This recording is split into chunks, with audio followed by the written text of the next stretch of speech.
We've got some incredible content upcoming, but let me first tell you about the best stuff that we do. It's on redmenplus.com. If you upgrade, you get all of our stuff. If you like our videos, if you like our podcast, and you want one place to watch and consume it all, redmenplus.com is the place. Get yourself over there, show your support for me and the rest of the team, and we will hand loads and loads and loads of incredible content in return.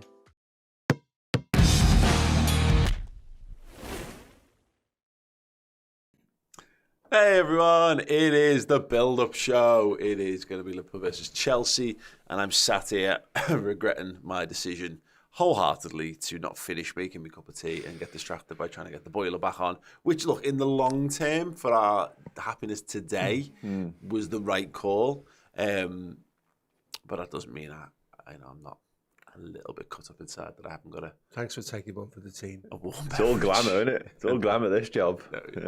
Yeah. There's a running thing that Chris and I have had throughout our entire lives almost as friends, and we have moments when we've been in, because we've worked other jobs together, and it's like, I bet X doesn't have to do X. And it was always like, in the early Redmen days, it would be like, I bet Tim Lovejoy doesn't have to build his own sets, you know what I mean, and all this kind of stuff. Yeah, I'm not sure. I'm not sure that Gary Lineker has to fix the boiler in the Match of the Day studio. He's got other things on his mind, didn't he? He's got more pressing issues to deal with. Trying to find out where that video was so he can get his own copy of it, probably at this point. We did have a good chat, actually, about the Gary Lineker sex noises on this week's podcast extra, which is over on redmenplus.com. So if you want to hear me, Chris, Ste and Chloe pulling apart one of the highlights of British television, then that podcast is available right now over there. But yeah, let's get back to the more serious and pressing matters at hand, which is, of course, the fact that Liverpool have got a football match to play.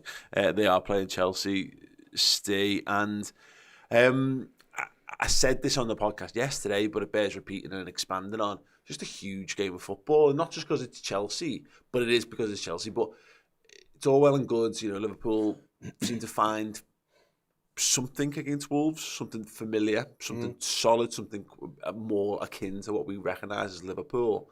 But we now need to do that again and again and again, because the margin for error has gone now, particularly in the league.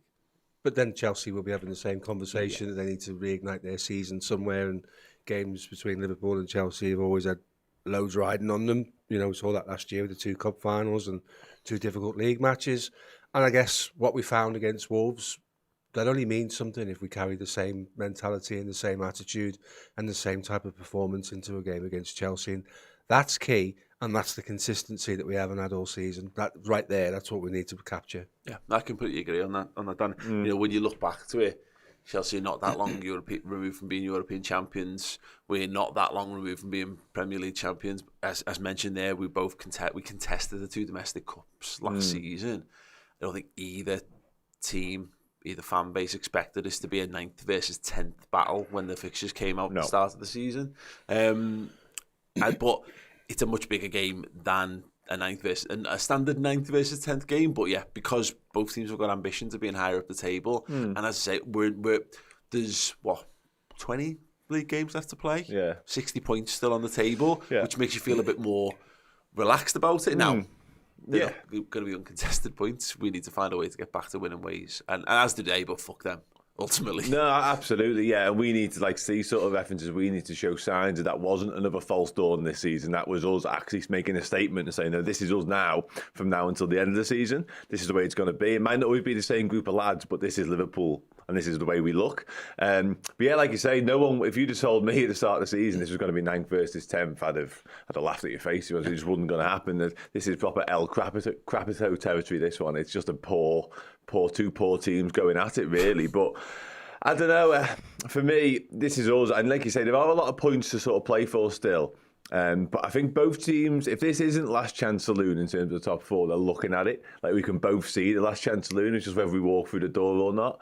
And I think the loser of this one potentially could sort of say that's probably us in the top 4 done, because it's not only is there a lot of ground to make up, but it's another sign that one of these 2 sides aren't good enough to go on any sort of consistent run to even get close. And I know the consistency required for top 4 isn't particularly outstanding. However, you're asking a hell of a lot from this point. I think, in terms of like the top end of the table, it's frightening how far we are off that, and it's really quite annoying at the same time. You know, I could get really down in the dumps about it, or I could get really rageful about it, of how Arsenal are just going to walk the league, and that really fucking annoys me, because the amount of fight we've had to put in to come second, and it's so annoying that we've returned to it. Arsenal have returned right back to what it was like when they used to win the league, when you could win the league in 80-something points. But we do need to set our sights a little lower, and the idea even of looking at top four at this moment stage, it's pointless. And I don't mean that it's impossible. I mean that it's a waste of energy for us to focus too high up the league. And in some regards, I'm kind of glad Chelsea are down there in the dumps with us, because it's an opportunity to kind of put the boot in a bit, to kick them down and go, no. You're at the level that you deserve to be at. It's a false position for us, whether it's delusion or not. In the next game will really tell on that. But that's where, I'm really glad it's at Anfield, because having that behind us and having a real something to get our teeth into should work in our favour. Absolutely. And with regards to top four, that's not in our hands. We need favours from other people. And to be fair, there are lots of points swapping hands where you wouldn't think they would swap hands. So if you can... I was pleasantly surprised with the United result last night. That was one of the ones that gave me a little note for encouragement. They're in this great run. They're on this on course for a 10-game win streak, and then to just drop a couple of points in the last minute is very, very, very. And they'll all drop points. Arsenal will drop points. City will drop points. They all will. Newcastle will drop points. It is. Can we find that formula that allows us to go and win 8-10 games in a row? Because if you can do that, you play yourself back into contention. I'm kind of agree with Dan in that we're probably not really looking at top four at the moment. We need to take this game by game. I know it's a cliche, and managers have used it over the years, and we go, no, they don't do that, because they're always looking at the league table. But that's our mentality as well as fans. They'll be espousing that at the Axe, of course they will. The players will go, just focus on what's in front of us. And they've always done that. They always have done. And as you say, it's a perfect opportunity to really stick the boot in on Chelsea, who like us have had a shocking season. I think they're in a worse position than we are, not just league-wise. I mean, per se, across the project, they're not anywhere near where they think they should be, or where that squad realistically should be. And same for us. Do us no harm at all to be a kind of final nail in their top four coffin. Yeah, their league performance so far, it's just shocking. And I honestly really had to kind of switch off to a lot of it, because. And it was a point we were joking, probably around mid-November when the season was breaking, of like, oh, well, this is quite interesting because you've got more results to kind of watch out for. It was really annoying when it was just City, and then you'd look, oh, they've won. All right, well, there you go. I've taken a bit of shine off my weekend. Whereas now, there's lots of teams, and you've got more teams are likely to lose. There's not a world, really, where Brentford, Brighton, Fulham, Spurs, Newcastle, United, and Leicester City and United, of course, but don't drop points in a given weekend. But when to look at Chelsea, I was shocked, genuinely. They've only scored 22 goals this season. In 19 appearances. For a little context in that, it's the same amount of goals scored as Aston Villa. Okay, there's teams that have scored less. But in terms of teams that are down the bottom, Leicester City have scored 26, Leeds United have scored 26. They're two teams who you wouldn't be shocked if they got relegated this season, and they've scored 4 more goals this campaign than Chelsea have. It's that lack of cutting edge is one of their reasons why they're throwing money in the transfer market. Yeah. But they've got to find a way to make that gel and settle. Yeah, they certainly are throwing money at the problem, aren't they? There's no two ways about that. I think they've spent $500 million, haven't they, in the last 6 months or something insane like that. They're just not stopping. That's the Potter effect, it seems, isn't it? He had that problem at Brighton. He seems to have brought it with him, and obviously he's left Brighton now, and they've mended that, or De Zerbi's mended that problem, and they're scoring free-flowingly. They're not stopping. So I think he hasn't quite settled on a system yet. There's a lot of swapping and changing with his side, his personnel, and of course formations and tactics, which never bodes well for a sort of settled side or a consistent run of form. Behind the scenes as well, it's all a little bit muddled, a little bit up in the air. Steve references the project. I don't think they quite know what they are as a football club yet in this new era, and you've got to give them some sort of leeway, a little bit of grace, I suppose, because they have had injuries. Obviously, they've had a lot of turmoil off the pitch as well, new ownership, new directors of football, etc., plus new managers. So they do have some period of grace, I guess. But listen, when it all boils down to it, like Liverpool, us being 9th isn't good enough, them being 10th isn't good enough. They're going to want to see changes. But on the pitch, yeah, they haven't got Aubameyang. Like Aubameyang was a strange signing, and that was never likely to work out. And so it's proved. It reminded me of sort of 13, 14 Chelsea kind of moves where they'd bring in a guy like they had Eto'o. They bring an Eto'o in who's not at his far from his peak. He'll just a guy who'll tick over. He'll score a handful of goals or whatever, and then in the summer they go and buy Diego Costa off the back of that, and he's the guy. He's the guy who kicks them on. They had a bunch of forwards who were not quite. As well at one point. They had a bunch of forwards. Every now and again they fall into that trap of like the best centre forward moves on. They go and have a bunch of stop gaps, and then they'll get the one, and that'll be the season where they kick on. But again, they keep twisting, they keep adding players to the mix here, and I think we're Liverpool fans. I think that in general we're kind of cast some jealous glances at clubs who are free flowing with the cash a little bit. But I suppose there's always an example there of it's not been that long since Chelsea rebuilt that squad, and then won a European Cup and rebuilt it. And some see that as a positive. I feel a little bit like I don't know. I'm a little wary that they need to start showing a few more results on the pitch before Potter gets any more dough chucked his way. Take this window, for instance. They just spent 100 million if you include the Ukrainian winger and the João Felix loan deal. They needed a number 9. They bought a second striker, and whilst João Felix was very good in the game before he got sent off, he's picking the ball up in his own half in the centre circle and trying to create play. Kind of Bobby-esque, the difference being that he hasn't got 2 bodies to aim at further up the field. It's strange, and Dan referenced it before about Graham Potter not really having a specific system. He will tell you he doesn't want one. I've listened to him speak. He wants variation. Variation causes confusion, and you get what Chelsea have got now. So, yeah, he's transposed Brighton into Chelsea, hasn't he, really? And it's strange to see. It's just really interesting to see 2 clubs, as I say, who this time last year would have had ambitions of, challenging at the top and really kicking on in this position, but coming at it from 2 completely utterly different angles. And I guess the question is how positive do we feel about Liverpool? Because I know Chelsea fans are still in the mind. They've been conditioned to be like, if you have 5 bad results, then your manager's on his way out.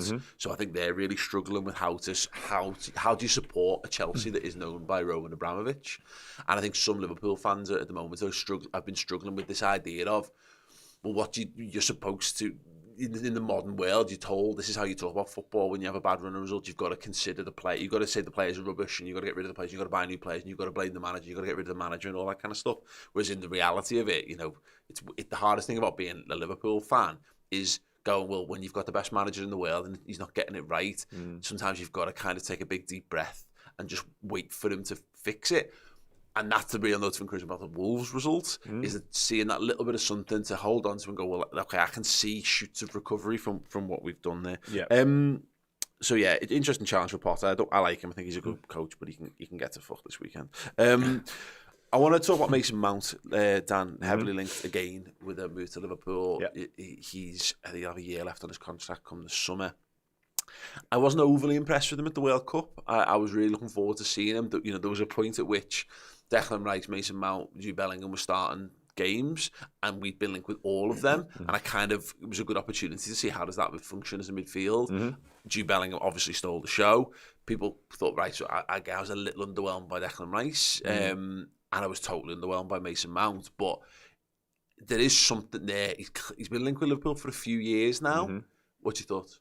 I am a big Mason Mount fan, to be honest. I think he's a very good technical footballer. I think he has a lot of the attributes that would suit Jurgen Klopp's style, suit the way he wants to play football. He's immensely versatile as well, which obviously is always a plus. We just spoke about not changing systems, but it is important to have players who can play in a number of roles, particularly sort of across the midfield and in more forward areas. I think predominantly he'd be used as like that sort of attacking 8.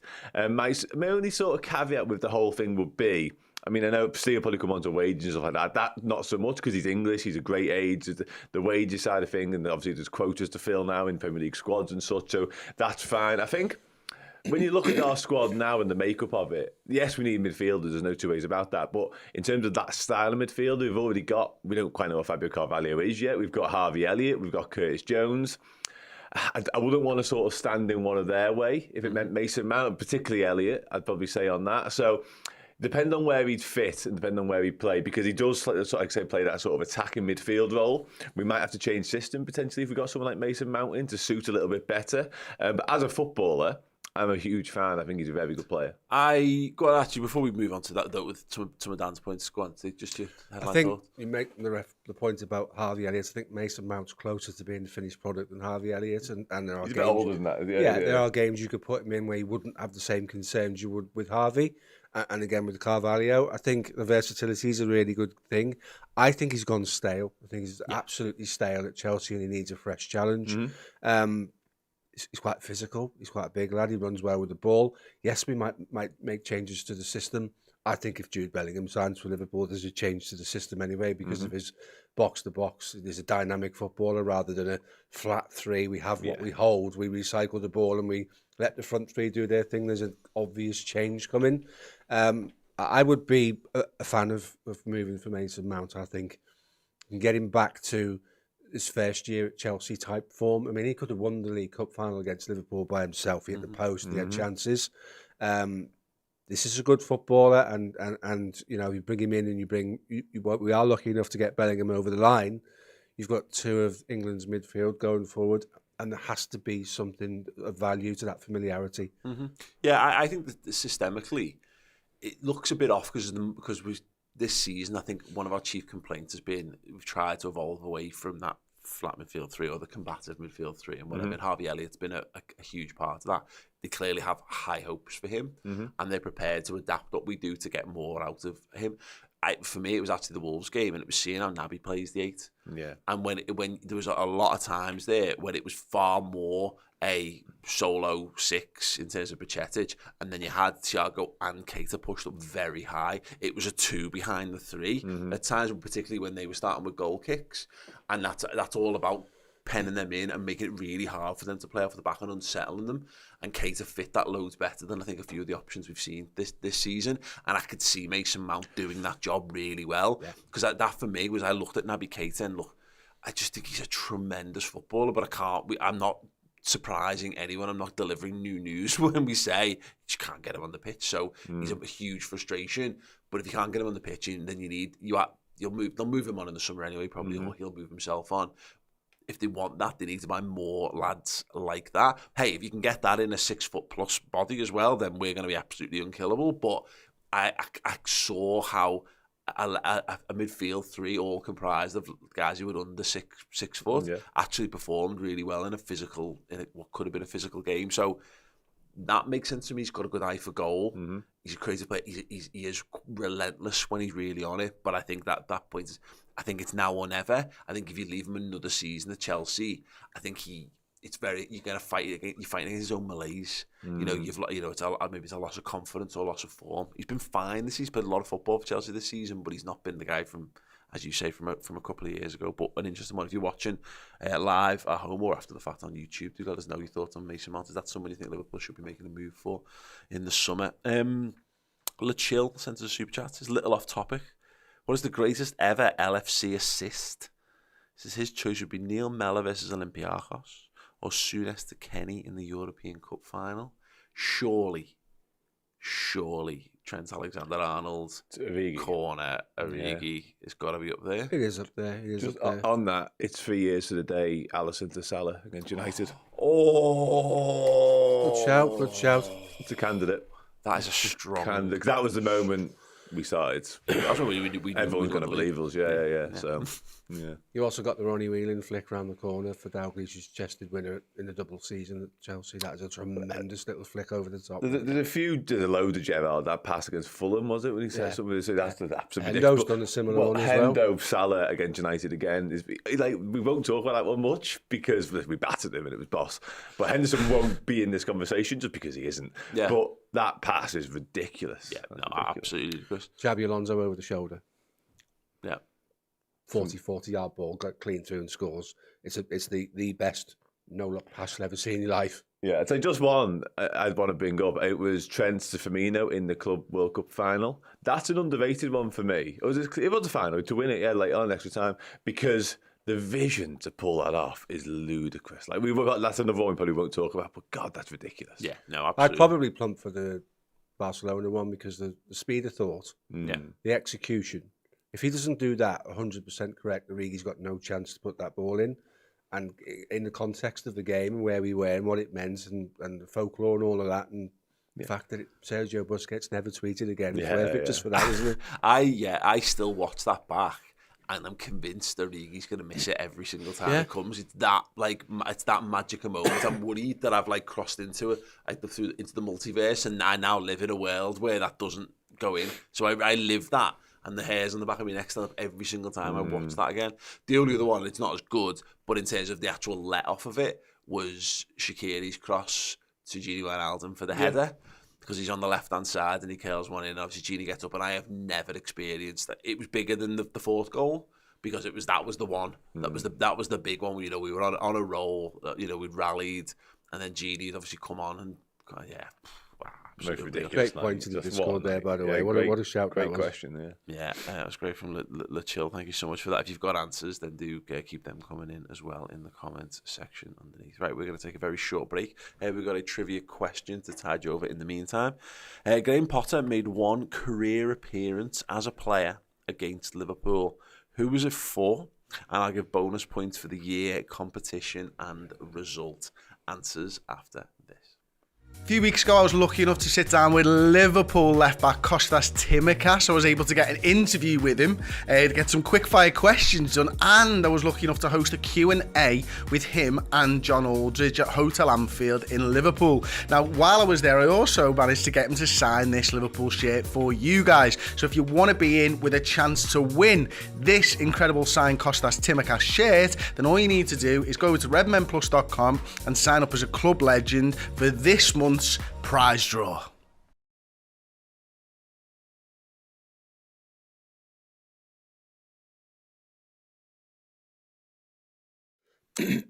Yes, welcome back. Yeah, if you want to get yourself a signed Kostas Tsimikas Liverpool shirt, then either upgrade from club captain to club legend if you're an existing Redmen Plus subscriber, or go over there and join right now. You get into our Discord, which is full of wonderful human beings, and when the Reds are crap, what we need to do is stay off social media, because it's toxic when we're good. Remember the summer after we won the European Cup, like 2 weeks later, it was just an abyss. It was like, we just won the fucking European Cup. So yeah, it's bad when it's unbearable when it's bad, but our Discord is a lovely little community hub of nice, sound, like-minded individuals. So yeah, plenty of extra perks, as well as being in the hunt for that Kostas Tsimikas shirt. Right. It was the question before the break, and that was Graham Potter made one career appearance against Liverpool. Who was it for? Bonus points for the year, competition and results. Right, because I had to restart my laptop during this, I'm going to have to re-find the exact answers to this out. But I do know that the team. Does anyone want to? You're saying? Well, I'd say West Brom. I'm saying Stoke. Oh, the correct answer is Stoke. Hey. It's like the originals versus the newbies all over again, isn't it? Back again. We're back again. Yeah. Run it back. So check out the quiz. It was Stoke City. Yeah, check out the Redmen. No, don't. Sorry, good. Anyone guess the year? I thought it was in the 90s, but 90s, maybe 96. It was in the 90s. It was not 96. You thought 2000, so I'll say maybe later? Incorrect. It's earlier. It was so 94, 95. 94. It was in 94, 95 was exactly the season. Okay. Competition? You'd have to say League Cup. Can't be in the league Correct. when it was Stoke. It has to be league, yeah. League Cup, third round, Tuesday the 25th of October, 1994. Score. We won. We won. 2-1. We won 2-1. Hey, I'll give you an extra bonus point Let's do a quiz quick. If you name goal scorers. the goal scorers. 94. God. Christ. I forgot. We got Rush Fowlers. Redknapp. Well, you've Nate. Yeah, it was Ian Rush. Ian Rush, Rush scored both goals for Liverpool. What a guy. We got assists. Assists. I'm pushing it now. Steve McManaman set up the first in the 4th minute. Rob Jones set up the second in the 56th. Right. Who scored Stoke's goal? God. There's only 2 players, maybe 3 names I remember, I recognise from this team. They had Carl Muggleton in goal, which is only because I was a goalie at the time and I knew every goalie on planet Earth. Yeah. I vaguely recall Carl Beeston. And and the centre forward was. I feel like. Hang on a second. Let me just check. Can you tell us anything else about the centre forward? Is the guy who scored? This is a forward. Yeah, he's married to a very famous baroness at this point.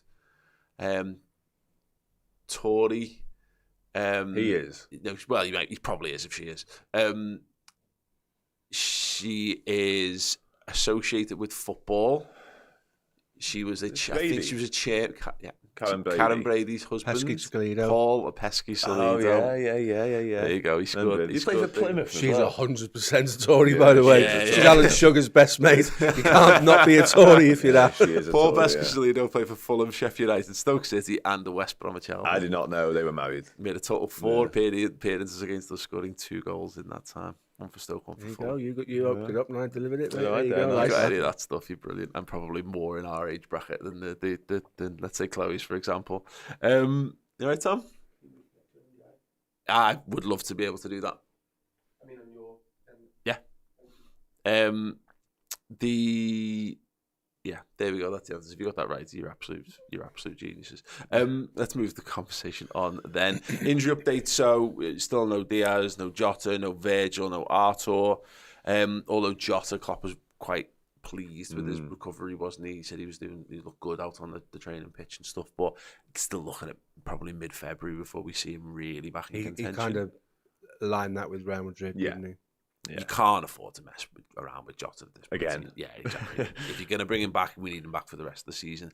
Still no Bobby. That's the real worry one. That's gone from being a short-term thing to just a total mystery length of absence. The last word from Premier Injuries was, Klopp said it was a short-term thing, and then he felt it again, and now they really don't kind of know. Darwin Núñez should be back in training today. And Costas got a knock to his back on Tuesday. Not that I think he would have played in this one anyway. So, big decision to be made. First question, Steve Plunkett. How many of the starting 11 versus Wolves have to keep their place for this game? Not many. I don't think you can afford to go with the same. I get that Klopp came out and said those that show fight for the shirt are in the box seat for the positions. This is a game where our opposition's biggest strength is in the centre of the park. So, whilst Bajcetic was really good, he also got dragged in his last game in a Premier League match when he played as the 8 rather than 6. He came off at half-time.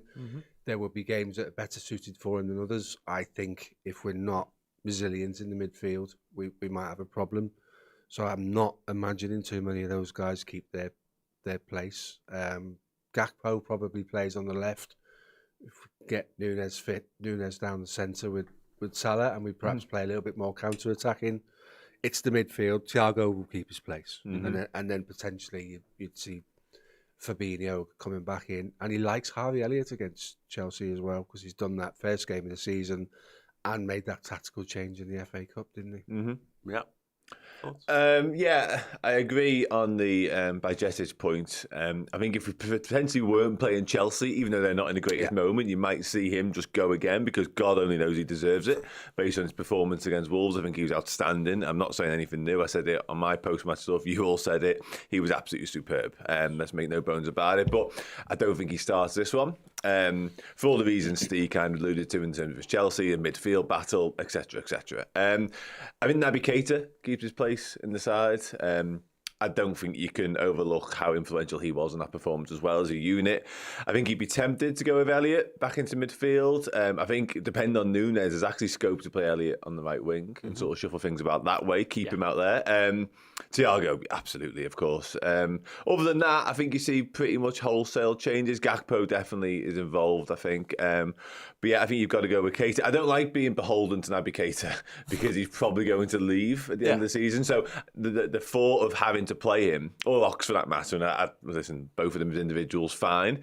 But the thought of having to play him isn't nice, and it doesn't sit well with me, but it's a results business. And we are in the business of getting results, especially right now. The Naby conundrum remains the Naby conundrum, and that he played the full 90, which basically never happens on a Tuesday. Are we then saying, go on, Naby, you're going again? Now, if that was anyone else, they would, because like Thiago's just been going again and again and again. Henderson does the same, largely Fabinho does the same. The problem is that they do the same and they go again because Naby Keita can't. Now, is this one of their 4 where you go, all right, Naby, well, you're back to being 30 minutes? And then that means someone's coming back in. Does the skipper come back in? I do think that, I think our best midfield, I don't think our best midfield has Jordan Henderson in it at this point. Now, it might have him in the 6 instead of Fabinho. It might. Because I think Fabinho's been rubbish this season. I think he's looked a little better since the break, but he's still been largely rubbish. I do think that there's a case to be made to put 2 just better trickier footballers, better lads on the ball in those 8. Thiago will be one. Absolutely, I think he's the one that's nailed on. And then maybe Chance Harvey again, or I would push Keita. Yeah, but I don't know whether they've got the bottle to do that, because if you push Keita for this, does that then take Keita out for the games that follow? You drive yourself mad. But it's a kind of it is a must-win, and it isn't a must-win because given our current league position, we're right now not in the running for the prizes at the end of the season in terms of league, for anything really. But it's a game we can't afford to lose. And Keita asks questions of people when he's on the ball, more so than Henderson would, more so than Fabinho would. I completely agree with you that our best midfield right now doesn't include Henderson, and my concern is, will it ever again going forward? Because he's run himself into the ground, hasn't he, over the years for Liverpool, and it's taken its toll on him physically. So I kind of get Dan's points. You're reluctant to say, let's put our eggs in the Naby Keita basket, but he's a good footballer, and when he's fit and he's able to play, he offers you something a little bit different. His pressing stats are amazing, if you ever take the time to look at those. And he just might be the guy that makes Chelsea's deep-lying centre midfield and not join in with the other 2 and pushes them back a little bit.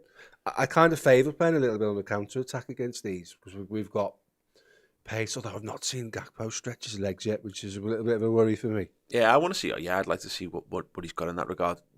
Darwin Núñez being available would be huge to that, because that changes the complexion of how you counter-attack. But just interesting that how Chelsea landed up against Palace at the weekend. They went 4-2-3-1. Conor Gallagher and Jorginho as a double pivot, Ziyech, Chukwuemeka and Mason Mount behind Kai Havertz, and then the changes they made as the game wore on. Kovacic came in, Aubameyang, Koulibaly and Azpilicueta all came on at various stages during that game. It doesn't scare me as much, that team. They can add 1 or 2 bits. Like Kovacic is a much better midfielder than Conor Gallagher in a 2. I think Conor Gallagher's a good midfielder. I think that's what they'll go for this, and maybe that's one of those ones where it does take Bajcetic out of the conversation. But I know there'll be lots of people, I'm certain, will be in the comments of people saying Bajcetic does need him out there. We've got one here from the gamers saying Bajcetic's covered more ground and looked more comfortable than Fabinho has all season.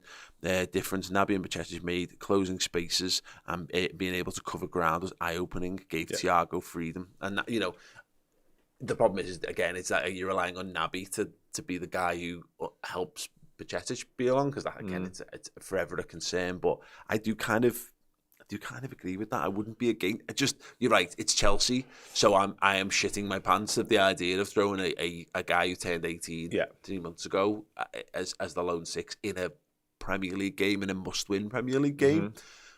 Sometimes players just do it though, They do, and there's, like I say, I was there on Tuesday night, and there's absolutely no 2 ways about his performance. It was first class, and he has the football IQ, he has all the intelligence, he has the awareness, he has everything it takes. He has the physicality. We shouldn't sort of undermine that. He is a physical enough lad to go in and do a job. However, in pretty much all of them departments, he's not where peak Fabinho is. Now, I'm fully aware we haven't seen peak Fabinho once this season. I know that, but this is Chelsea, and this is probably Mateo Kovacic, who has a nasty habit of being brilliant against us. Now, the last thing you want to do is throw Bajcetic in there, who's full of confidence right now. He's sort of breaking into Liverpool's side. He's making his way. We're all lauding him. He gets man the match in a lot of scopes in the week, and all of a sudden you throw him into this game, it doesn't go well for him. He gets run ragged a little bit, and all of a sudden his confidence is knocked, his development. Jurgen Klopp is not going to want to stunt this kid's development. He can see how good he is. If he's a superstar in the making, it might. That's what I'm saying. He might just be like, God, I can't not put this kid in. But I agree. I said this on the podcast, is that his level, or if he has a brilliant end to the season, in reality, for a 17 just turned 18-year-old lad, then just being a useful squad member is actually a huge step in his career. To be able to just give Fabinho a bit of time off. So if he can come into this game with 20 minutes to go or 15 minutes to go, then that shows that he's a really, really talented footballer. But you're right, we do have to kind of protect his interest. The next question really then is, who has to come back in? Because I'm certain there'll be people who have looked at that side against Wolves and gone, I kind of largely want to see that again. But you've got, I think the nailed on ones are fairly obvious. Salah's nailed on, he will just come back in, and Trent is nailed on and he will come back in. I think then as a tier below that, Steve, I think you're looking at Fabinho as just fractionally below them in terms of like the absolute necessity that it will just happen. I think Robbo's nailed on. And Robbo actually, right, is nailed on. And then maybe there's a conversation to be had around Matip. Yeah. Yeah, there is a conversation to have between Gomez and Matip. Matip's not been brilliant in the last half a dozen games or so. You can point to mistakes. You can point about a craziness to engage the ball far too far up the field, telling his central defensive partner down the river. I probably would still go with him over Gomez, purely because of the way that Gomez overcommitted himself for the third goal against Brighton, which was schoolboy defending. You just can't dive in like that. Looking at the game in midweek, I thought from a IQ point of view, I thought Wolves' front line was absolutely dreadful, and it made it quite easy for us to control the game. We're playing against much better footballers with much higher footballing IQ. This is why I think there will be lots of changes, and this is why I think Matip will come back in, Alisson will come back in, Trent, Robbo will come back in. So you've already only keeping one of your back five, which is already massive amount of changes. You alluded to it, Paul. If Núñez is fit, he's got to play. Salah comes back in, and then you're looking at the midfield. There's loads of argument to say leave the midfield as it is, but getting given the run around by Chelsea's midfield would be as damaging for Besetic as Wolves' game was good for Besetic. Yeah. I think he held his own against City away without being particularly spectacular. You know, you never know sometimes with young lads. You know, that might have been the thing that's the catalyst that kicks him on. But I agree. I see no reason. I don't see any reason why you don't give Fabinho the benefit of the doubt. He's had a little bit of a time off, some rest. Jordan, I'm sure, will be banging on the door as well to do that. I'm not kind of bothered. I'm happy to see either play in the 6. It will be that right side 8 that's a big question mark. I'm not totally enamoured with the idea of Jordan coming straight back in. If I was going back to Thiago, Fabinho, Henderson as a 3, I want to see the lay. And I think, look, let me explain that. If we pick a set of lads and they go out on the pitch and they perform a better version of what we saw against Wolves, then I don't give a shit who starts. It's about whether they're able to perform that. The evidence so far this season says they're struggling a bit. So my logic is to try and replicate as much of what you had against Wolves as possible. But Chelsea set up differently. They play differently. They've got better qualities in different areas of the pitch. So it might not be possible to have a one-size-fits-all. So I think a nice halfway house is definitely the... If Keita can go again, let him go again. Yeah, Fabinho starts in the 6. Thiago, Keita is in the midfield, and then Salah's going to come naturally back in. And there's a question. Let's do this next. Salah, do you keep Elliott on the right and put Salah centre forward? That's Núñez dependent for me. Okay. That's Núñez. Only because if Núñez is available, he comes in centrally, Gakpo on the left, Salah on the right. If Núñez isn't available, I think you do that. I think you do go Elliott, Salah, Gakpo in that order, yeah. Steve? Yeah, I agree. If you can isolate their right-sided centre-back and Azpilicueta one-on-one with Núñez or a Gakpo with an overload down that side, pace, power, precision, good footballers. What Gakpo does really well is look after the ball and bring other people into play. Whilst we say we haven't seen him stretch his legs and we don't know how quick he is in a foot race, he's good with the ball. Yeah. Play the ball into him and it sticks, and he gives it to someone who can use it, and I really like that about him. I think Chelsea's backline, particularly the likes of Thiago Silva and Azpilicueta, are there to be got at with pace. They've both got professional fouls in them all day long, so I think you should test that.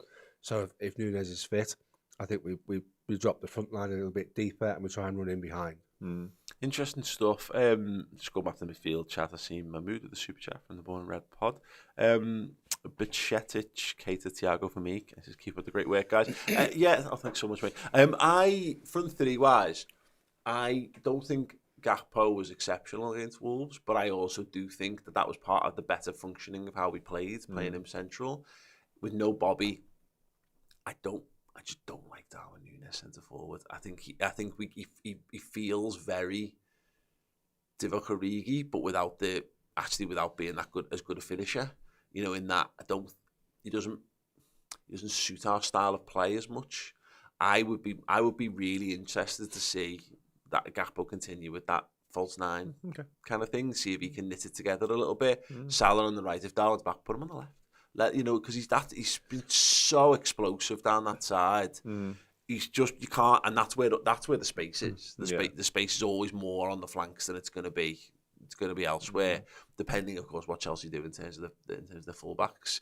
If it's Azpilicueta, he's not going to commit as much to attack, but he'll, as you say, it will be an interesting challenge to put raw pace up against them if that's the case. Again, just to revisit, they did have Chalobah there at the weekend.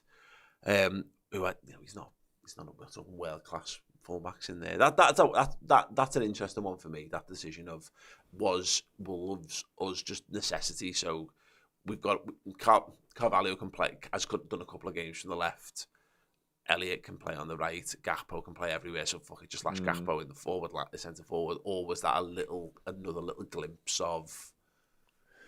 Is this something we're going to build on? Yeah, it's interesting. I agree with the point on Gakpo. I thought it was really good. We didn't see him sort of getting behind or stretch his legs at any point. We haven't seen that yet to date. But in terms of sort of being a wall and linking things up and playing 1-2s, I thought he was really intelligent at that, and that was really nice to see. I think a lot of this and what we do with the front three obviously will be Núñez dependent, but also the fullbacks and their roles going to change because it's not going to be Milner and Tsimikas. It's probably going to be Trent and Robbo. So their overlapping will be far more prevalent in this game. Yeah. So therefore, Gakpo cutting inside and allowing Robbo to do that, and the same with Salah on the other side, and allowing Trent will probably influence some of these decisions. But I think when we sort of name the front three and sort of their positions, they're just nominal. That's what it looks like on a screen.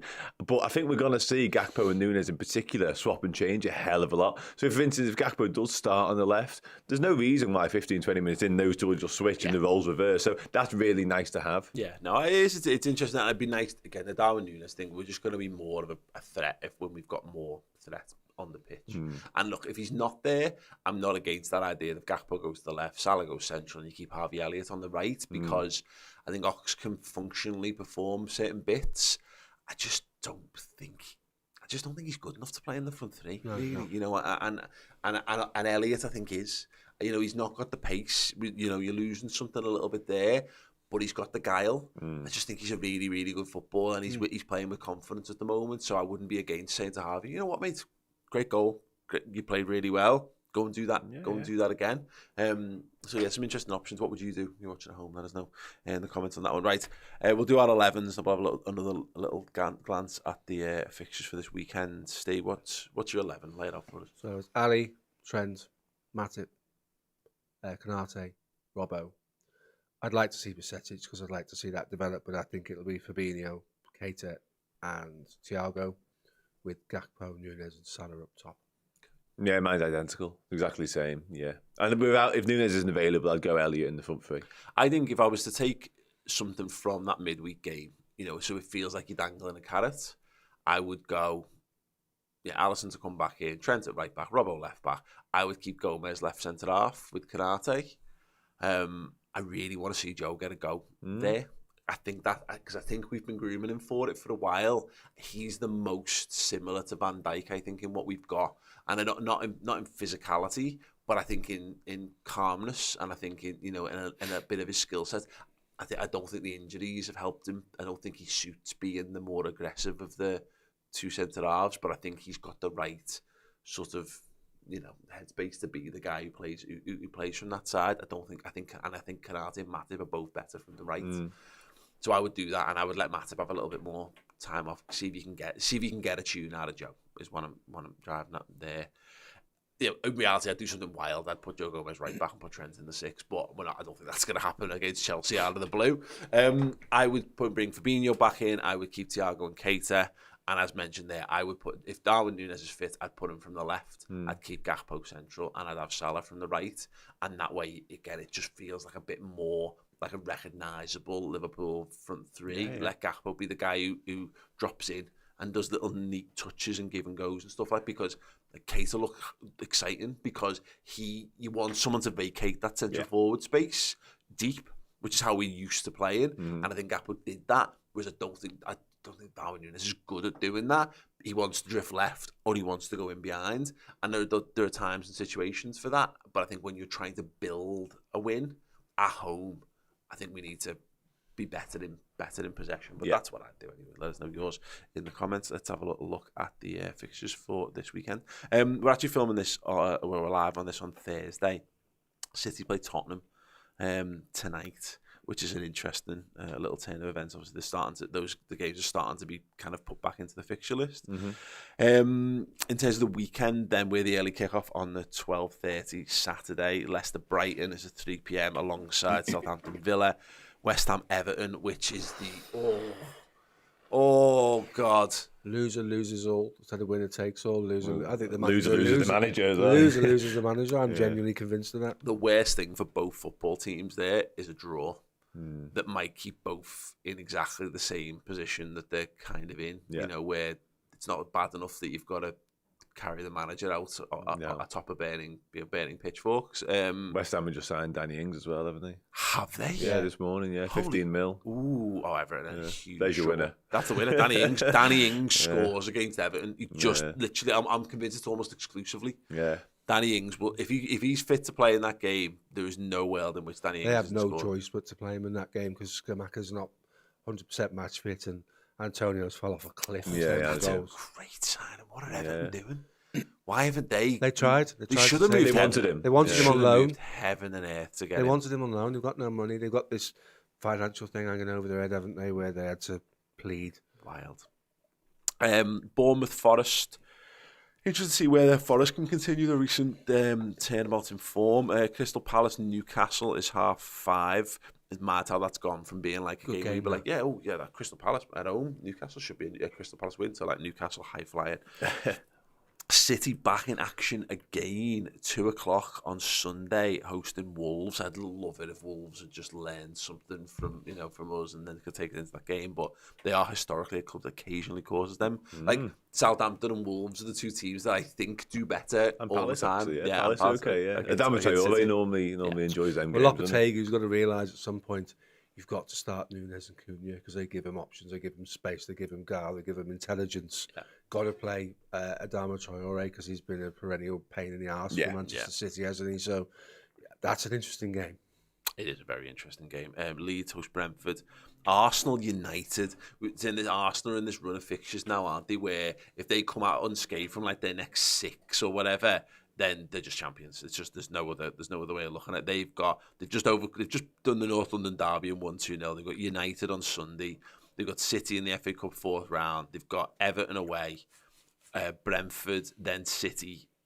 Then they've got Arsenal. They've got it's a tasty little period for them if they come out on top. Then this is their biggest challenge because of how direct Manchester United are. They don't see that every week, and Rashford in particular is in a rich vein of form, and will. They beat him as well, didn't they? United. Yeah. They beat him this season. As Ten Hag said, without Casemiro. So don't make a big deal about the fact that. Baz, you shitting yourself for the weekend? West Ham. Loser loses the manager, Baz. Loser leaves town. So, thanks, mate. We were debating whether it's Sean Dyche or Sam Allardyce in like a Hell in the Cell game. Amazing. Thanks, mate. So, there you go. Barry from Toffee TV, everyone. Not asked. Because you got to be not. Interesting stuff. Yeah, the other game is Fulham versus Tottenham. It would be there's obvious things that need to go in Liverpool's favour here. We could do with Arsenal beating Man United in reality, as much as that's a bit sad. I don't want to, but because I don't want Arsenal to win the league. I want us to win the league, but it's not possible. So we could do with United hitting a little sticky patch of form here.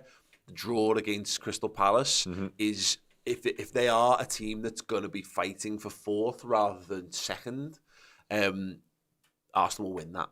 and that'll kickstart a little run of United dropping a handful of points. And the Fulham Spurs one's even more interesting because, you know, you need Fulham to win that, although in reality you want to be clawing Fulham back. How has it got to this?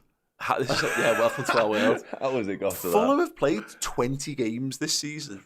You know, like it's like they've had the perfect run, but to that point, they're kind of in a little bit of a false position. That'll be their 21st, but Spurs have only played 19. You don't want Tottenham starting to open up a gap. I think Fulham will beat Spurs. Really? Yeah, Spurs are in a dreadful place right now.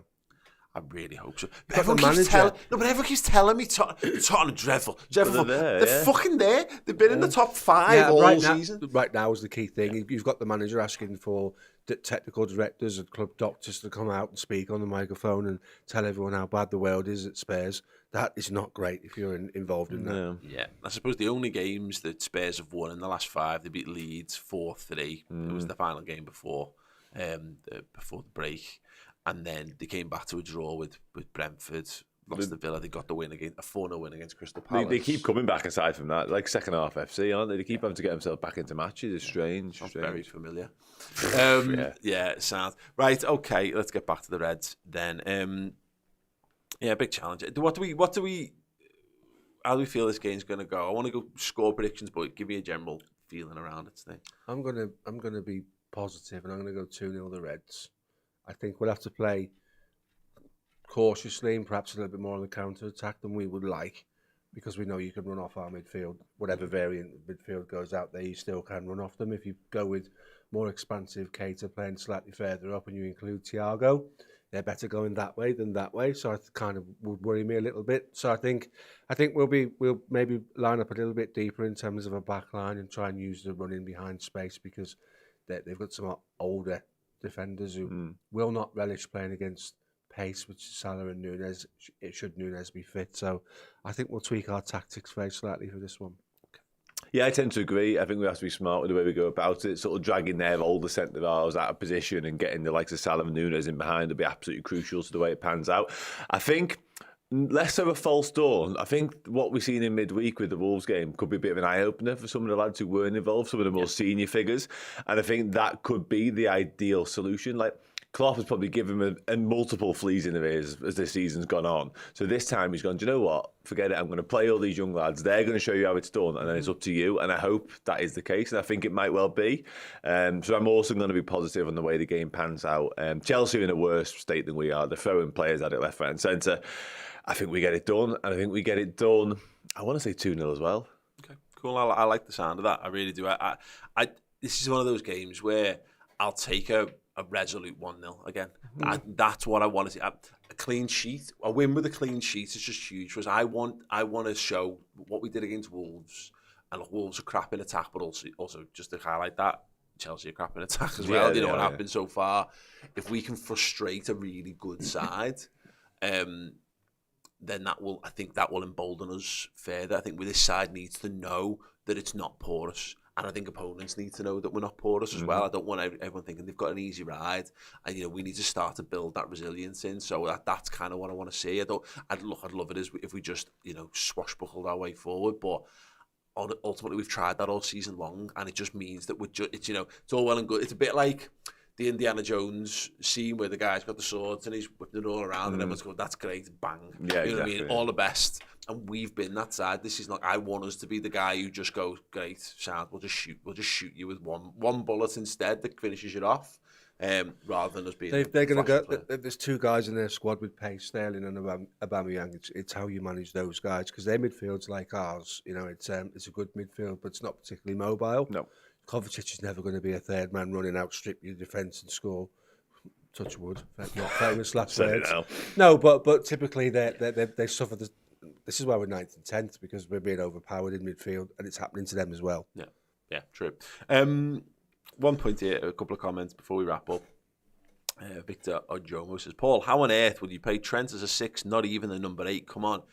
I think people underestimate what a huge step up it is to play number 8 and the skill set required to play in that position. Trent might well have it, but look at what like Thiago and Keita and Elliott have got, and it's like it is like perfect touch in small spaces, how you shift your body to get out of those kind of things. Trent might have that, but you don't need that in right back the way that you do in an 8. I think he could be a great 8 for us, but I also think I think it's a bit of like a Philip Lahm kind of thing for me. I think he could be an absolutely exceptional number 6 for us because he's got the passing range. He is a good defender as well. Yeah, I don't know. As a wild outside. Sorry, so much of that as well is about having more of the game in front of you. I think 'cause he has all of the game pretty much in front of him from right back. But if you suddenly advance him even more into like an 8, all of a sudden he's got these runners coming off either side of him. It's like, God, which way do I turn? And that's such a difficult skill set to acquire. So for me, it would be a 6. It's interesting because Chelsea will likely sit in as well to negate the pace that we've got. You've got a guy like that picking the ball up off your back 4, turning around with 10 yards of space in front of him. He's like a quarterback. That's it, yeah. It's Gerrard, isn't it, at the time? Yeah. Just looks in front of him and just, which one shall I pick now? Yeah, no, interesting stuff. We had a super chat with a team from Donald Budai here. Thank you so much, Donald. Somebody's really put his money where his mouth is here, literally. Ali, Trent, Joel, Ibu, Robbo, Fab, Naby, Thiago, Nunes on the left, Gakpo through the centre, Mo on the right. See, I'm all in. Apart from the Joel shout, that was pretty much I think what I went through. Yeah, I'm happy with that. I think that's a good shout. I think the centre back thing is all right. You know, in the absence of Van Dijk, I think we're lucky that we've got 3 really good centre halves in there. I'm happy to see Joe get a go. I wouldn't be bothered either way if there was if Mata played because we know what he brings. He brings that ability to just shift the landscape of a football match by carrying the ball 30 yards up the pitch and unsettling people. So that would be absolutely sound. I think a lot of people doing the Mudryk versus Trent thing. Again, the disrespect that gets put on Trent Alexander-Arnold. And look, he might have a great game, and that's the point. Wingers go up against fullbacks, and wingers sometimes get the better of fullbacks because that's the best part of football. No one really gives the fullback credit when they stop. You could stop a fullback, a winger 9 times out of 10, but then it's the one where they get past. We've taken to blaming fullbacks when in reality, none of us ever think about who Salah's up against when he goes past them and scores goals for fun. So yeah, I'm interested to see Trent continue his good form because I think his form's been excellent since the World Cup, and let's hope that it continues. Right, sounds. Thank you so much. That will do us. Plenty more content from us this week to keep you entertained if you want it. I will be doing the Starting 11 prediction show on Thursday afternoon. Great. I've already told you what I want, but what will Jürgen do? I'm going to have a go at figuring that out, and you can help me along with that as well. Klopp's press conference will be up on Friday as well in video and in podcast form, so you can check that out. The watch-along will return on Saturday at 12. We'll be back for the team news reaction at 11:30. 11:15, sorry, and then the watch-along is obviously the game kicks off at 12:30. We've got Geno Insights, which is being recorded tomorrow with Neil Jones. We've got Expert Insights. What was this week's one? We've had a couple this week. It's mainly on the Middle East interest, but we've also had a transfer insight as well, looking at all the interest. Excellent. So yeah, plenty of stuff over on YouTube, Acast, Spotify, and of course extra stuff on redmenplus.com as well. Anyway, gentlemen, thank you so much. Absolute pleasure, and I hope the Reds can continue to not be shite. That would be lovely. Bye. Hey, thank you so much for watching. Check out redmenplus.com, and if you join as a club legend on there at a yearly rate, you'll be instantly emailed 2 codes to get yourself 2 free pieces of merch from redmenmerch.com. Boss Liverpool t-shirts to sit in, watch and listen to our podcast. It's Boss, your boss. See you on redmenplus.com.